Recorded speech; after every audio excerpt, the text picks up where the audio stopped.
Hi ಎಲ್ರಿಗೂ ನಮಸ್ಕಾರ. ನಾನು ವಾಸುದೇವ್. ನೀವು ನೋಡ್ತಾ ಇದ್ದೀರಾ ನ್ಯೂಸ್ 18 ಕನ್ನಡ ಡಿಜಿಟಲ್. ಮುಂದಿನ ವರ್ಷ ನಡೆಯುವಂತಹ T20 ವಿಶ್ವಕಪ್ಗೆ ಇವತ್ತು BCCI ಟೀಮ್ ಇಂಡಿಯಾ ಸ್ಕ್ವಾಡ್ ಅನ್ನ ಅನೌನ್ಸ್ ಮಾಡಿರುವಂತದ್ದು. ಆಸ್ ಯೂಶುವಲ್ ಈ ಹಿಂದೆ T20 ಕ್ಯಾಪ್ಟನ್ ಆಗಿರುವಂತಹ ಸೂರ್ಯಕುಮಾರ್ ಯಾದವ್ ಅವರಿಗೆ ಇಲ್ಲೂ ಕೂಡ ನಾಯಕನ ಜವಾಬ್ದಾರಿಯನ್ನ ಕೊಟ್ಟಿದ್ದಾರೆ. ಅದೆಲ್ಲರಿಗೂ ಗೊತ್ತಿರೋ ವಿಚಾರ. ಆದ್ರೆ ವೈಸ್ ಕ್ಯಾಪ್ಟನ್ಶಿಪ್ ಅಲ್ಲಿ ಬೇರೆಯವರು ಕೊಡ್ತಾರೆ ಅಂತ ಅನ್ಕೊಂಡಿದ್ರು ಅಭಿಮಾನಿಗಳು. ಆದ್ರೆ ಇಲ್ಲಿ BCCI ಅಕ್ಷರ್ ಪಟೇಲ್ಗೆ ವೈಸ್ ಕ್ಯಾಪ್ಟನ್ ಜವಾಬ್ದಾರಿಯನ್ನ ಕೊಟ್ಟಿದ್ದಾರೆ. ಬೇರೆ ಯಾರು ಕೊಡ್ಬೇಕಿತ್ತಪ್ಪ ಅಂತ ನೀವು ಕೇಳಿದ್ರೆ ಎಕ್ಸ್ಪೀರಿಯನ್ಸ್ ಪ್ಲೇಯರ್ ಆಗಿರುವಂತಹ ಹಾರ್ದಿಕ್ ಪಾಂಡ್ಯ ಇದ್ರು. ಅವರಿಗೆ ಯಾವಾಗ ಕೈ ತಪ್ಪಿತು ಕ್ಯಾಪ್ಟನ್ ಆಗಿದ್ದು ಅಥವಾ ವೈಸ್ ಕ್ಯಾಪ್ಟನ್ ಯಾರು ಕಿತ್ಕೊಂಡ್ರು ಅಂತ ನಿಮ್ಗೆಲ್ಲ ಕೂಡ ಗೊತ್ತಿರುವಂತದ್ದು.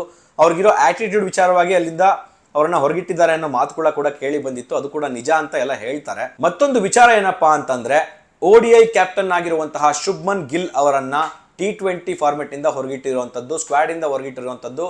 ಇದು ಅನ್ಎಕ್ಸ್ಪೆಕ್ಟೆಡ್. ಯಾಕಂದ್ರೆ ಗಿಲ್ ಅವರು ಆಡ್ತಿರೋ ರೀತಿ ನೋಡಿದ್ರೆ ಭವಿಷ್ಯದ ಸೂಪರ್ ಸ್ಟಾರ್ ಆಗ್ತಾರೆ, ಮುಂದಿನ ಪ್ರಿನ್ಸ್ ಅಥವಾ ಮುಂದಿನ ಕೊಹ್ಲಿ ಅಂತ ಏನೆಲ್ಲ ಕರೆದ್ರು ಅವರನ್ನ ಈಗ T20 ಸ್ಕ್ವಾಡ್ ನಿಂದನೇ ಹೊರಗಿಟ್ಟಿದ್ದಾರೆ. ಇದಕ್ಕೆ ಎರಡು ಮೇಜರ್ ಕಾರಣಗಳಿದೆ. ಒಂದು, ಅವರಿಗೆ ಗಾಯದ ಸಮಸ್ಯೆಗಳು ಪ್ರತಿ ಸಲ ಕಾಡ್ತಾ ಇರುವಂತದ್ದು. ಮತ್ತೊಂದು, ಫಾರ್ಮ್ ನಲ್ಲಿ ಇಲ್ಲ ಅವರು. ಕಳೆದ 15 ಪಂದ್ಯಗಳಲ್ಲಿ ನೀವು ಸ್ಟ್ಯಾಟಿಸ್ಟಿಕ್ಸ್ ನೋಡಿದ್ರೆ ಏನೂ ಇಲ್ಲ ಗಿಲ್ ಅವರದ್ದು. ಟೆಸ್ಟ್ ಕ್ರಿಕೆಟ್ ನಲ್ಲಿ ಚೆನ್ನಾಗಿ ಆಡ್ತಾರಾ, ಓಕೆ.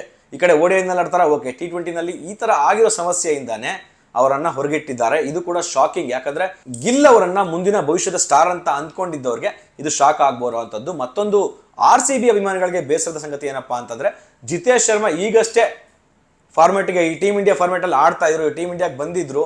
ಸೊ ಅವರನ್ನು ಕೂಡ ಹೊರಗಿಟ್ಟಿರುವಂತದ್ದು. ಜಿತೇಶ್ ಶರ್ಮಾ ಅವ್ರನ್ನ ಹೊರಗಿಟ್ಟಿರೋದಕ್ಕೆ ಮೇನ್ ಕಾರಣ ಏನಪ್ಪಾ ಅಂತಂದ್ರೆ ಬೆಸ್ಟ್ ಫಿನಿಶರ್ ನಮ್ಮ ಹತ್ರ ಆಲ್ರೆಡಿ ಇದ್ದಾರೆ. ನಮಗೆ ಓಪನಿಂಗ್ ಸ್ಲಾಟ್ ಬೇಕಿತ್ತು. ಜೈಸ್ವಾಲ್ ಅವ್ರನ್ನ ಆಯ್ಕೆ ಮಾಡಿಲ್ಲ. ಸೊ ಹೀಗಾಗಿ ಇಶಾನ್ ಕಿಶನ್ ಅವರನ್ನ ಅಲ್ಲಿ ಆಯ್ಕೆ ಮಾಡಿರುವಂತದ್ದು. ಇಶಾನ್ ಕಿಶನ್ ಅವರನ್ನೇ ಯಾಕೆ ಆಯ್ಕೆ ಮಾಡಿದ್ದಾರೆ ಅಂತಂದ್ರೆ ಸಯ್ಯದ್ ಮುಷ್ತಾಕ್ ಅಲಿ ಟ್ರೋಫಿಯಲ್ಲಿ 500 ರನ್ ಬಾರಿಸಿದ್ದಾರೆ. 2 ವರ್ಷದ ನಂತರ ಅವರಿಗೆ ಕಮ್ ಬ್ಯಾಕ್ ಮಾಡ್ತಿರುವಂತದ್ದು ಟೀಮ್ ಇಂಡಿಯಾಗೆ. ಓಪನಿಂಗ್ ಸ್ಲಾಟ್ ಅಥವಾ ಫಿನಿಶರ್ ಸ್ಲಾಟ್ ಬೇಕಿತ್ತು. ಓಪನಿಂಗ್ ಸ್ಲಾಟ್ ನಲ್ಲಿ ಆಡುವಂತಹ ಒಂದು ಪ್ರಮುಖ ಆಟಗಾರ ಬೇಕಿತ್ತು. ಹೀಗಾಗಿ ಇಶಾನ್ ಕಿಶನ್ ಅವರನ್ನ ಆಯ್ಕೆ ಮಾಡಿರುವಂತದ್ದು. ಜೊತೆಗೆ ಸಂಜು ಸ್ಯಾಮ್ಸನ್ ಕೂಡ ತಂಡದಲ್ಲಿ ಇದ್ದಾರೆ. ಇನ್ನು ಟೀಮ್ ಇಂಡಿಯಾದಲ್ಲಿ ಯಾರಿಗೆಲ್ಲ ಚಾನ್ಸ್ ಸಿಕ್ಕಿದೆ ಅನ್ನೋದನ್ನ ನಾವು ನೋಡ್ಕೊಂಡ್ ಬಂದ್ಬಿಡೋಣ. ಸೂರ್ಯಕುಮಾರ್ ಯಾದವ್ ಕ್ಯಾಪ್ಟನ್, ಅಕ್ಷರ್ ಪಟೇಲ್ ಉಪನಾಯಕ, ಅಭಿಷೇಕ್ ಶರ್ಮಾ, ತಿಲಕ್ ವರ್ಮಾ, ಹಾರ್ದಿಕ್ ಪಾಂಡ್ಯ, ಶಿವಮ್ ದೂಬೆ, ರಿಂಕು ಸಿಂಗ್, ಸಂಜು ಸ್ಯಾಮ್ಸನ್, ಇಶಾನ್ ಕಿಶನ್, ಜಸ್ಪ್ರೀತ್ ಬೂಮ್ರಾ, ಹರ್ಷದೀಪ್ ಸಿಂಗ್, ಹರ್ಷಿತ್ ರಾಣಾ, ಕುಲ್ದೀಪ್ ಯಾದವ್, ವರುಣ್ ಚಕ್ರವರ್ತಿ ಹಾಗೂ ವಾಷಿಂಗ್ಟನ್ ಸುಂದರ್. ಇವ್ರಿಗೆ ಇಷ್ಟು ಜನಕ್ಕೆ ಚಾನ್ಸ್ ಸಿಕ್ಕಿರುವಂತದ್ದು. ಈ ಟೀಮ್ ನ ನೋಡ್ತಾ ಇದ್ರೆ ನಿಜವಾಗ್ಲೂ ಬಲಿಷ್ಠವಾಗಿ ಕಾಣ್ತಾ ಇದೆ.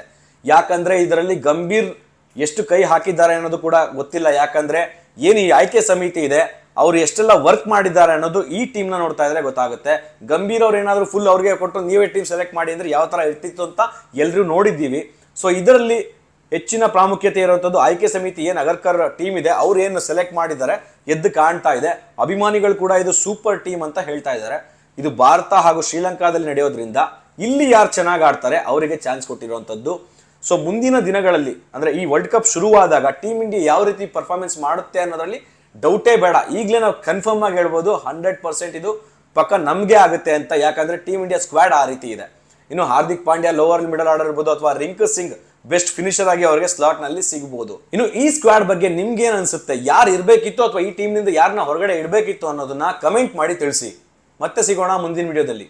ನಿರ್ಭೀತ, ನಿಷ್ಪಕ್ಷಪಾತ, ವಿಶ್ವಾಸಾರ್ಹ ಸುದ್ದಿಗಳಿಗೆ ಮತ್ತೊಂದು ಹೆಸರಾಗಿರೋ ನ್ಯೂಸ್ 18 ಕನ್ನಡ ಈಗ ಆಪ್ ನಲ್ಲೂ ಲಭ್ಯ ಇದೆ. ದಯವಿಟ್ಟು ಇಲ್ಲಿರೋ QR ಕೋಡ್ ಅನ್ನ ಸ್ಕ್ಯಾನ್ ಮಾಡಿಕೊಂಡು ಆಪ್ ಡೌನ್ಲೋಡ್ ಮಾಡೋದಕ್ಕೆ ಮರಿಬೇಡಿ. ನಿಮ್ಮ ಬೆಂಬಲ ಹೀಗೆ ಸದಾ ನಮ್ಮೊಂದಿಗಿರಲಿ. ಧನ್ಯವಾದ.